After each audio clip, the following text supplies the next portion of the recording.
ഒരു സമയത്ത് ഞങ്ങൾ ഡിവോഴ്സ് വരെ ചിന്തിച്ച കപ്പിൾസ് ആയിരുന്നു എന്ന് പറഞ്ഞാൽ ഇതിൽ എത്ര പേർക്ക് റിലേറ്റ് ചെയ്യാൻ പറ്റും? അതെ, നീണ്ട 11 വർഷം. അത്ര പെർഫെക്റ്റ് കപ്പിൾസ് ഒന്നുമല്ല ഞങ്ങൾ. ഏട്ടൻ വിദേശത്ത്, ഞാൻ കേരളത്തിൽ.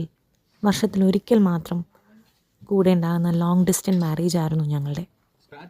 അതിനിടയിൽ പല മിസ്അണ്ടർസ്റ്റാൻഡിങ്സ്, വലിയ വഴക്കുകൾ, ഏജ് ഗ്യാപ്പ് പോലും ഒരു വലിയ പ്രശ്നമായിരുന്നു.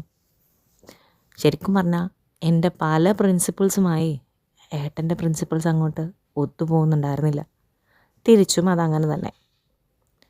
അന്നത്തെ പല ഫോൺ കോളുകളും ചെന്നെത്തിയിരുന്നത് വമ്പൻ അടികളിലേക്കായിരുന്നു.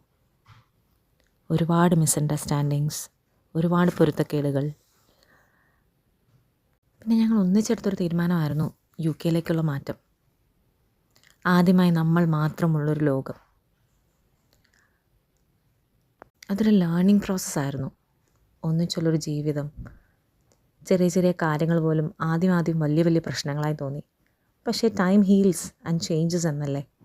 സോ ഞങ്ങൾ കുറച്ചും കൂടി ഒരാൾ മനസ്സിലാക്കി, പഠിച്ചു. ഇതിനർത്ഥം നിങ്ങളുടെ സക്കീർ ഭായ് തോറ്റുപോയി എന്നല്ല. വഴക്കുകളൊക്കെ ഇപ്പോഴും ഉണ്ട്. പക്ഷേ പണ്ടത്തെ അത്ര വലിയ ഇൻറ്റൻസ് ആയിട്ടുള്ള വഴക്കുകളൊന്നുമില്ല. കൂടുതൽ വഴക്കുകളും ചെന്ന് അവസാനിക്കുക ഒരു ചായയിലോ കോഫിയിലോ ഒരു സിനിമയിലോ അല്ലെങ്കിൽ ഒരു ചിരിയോട് കൂടിയുള്ള സംസാരത്തിലോ ഒക്കെയാണ്. ഒരാളുടെ വിവാഹ ജീവിതവും പെർഫെക്റ്റ് അല്ല, അല്ലെങ്കിൽ പെർഫെക്റ്റ് റിലേഷൻഷിപ്പ് എന്നൊന്നില്ല എന്നാണ് എൻ്റെ തോന്നൽ.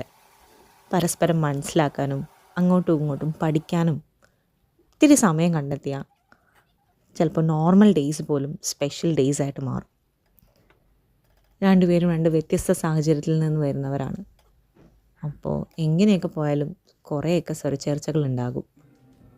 പക്ഷേ അത് നമ്മൾ അങ്ങോട്ടും ഇങ്ങോട്ടും മനസ്സിലാക്കി നമുക്കുള്ളിൽ തന്നെ തീർക്കുമ്പോൾ അതാണ് നമ്മുടെ ചെറിയ ലോകം. ദിസ് ഈസ് മൈ സ്വർഗരാജ്യം.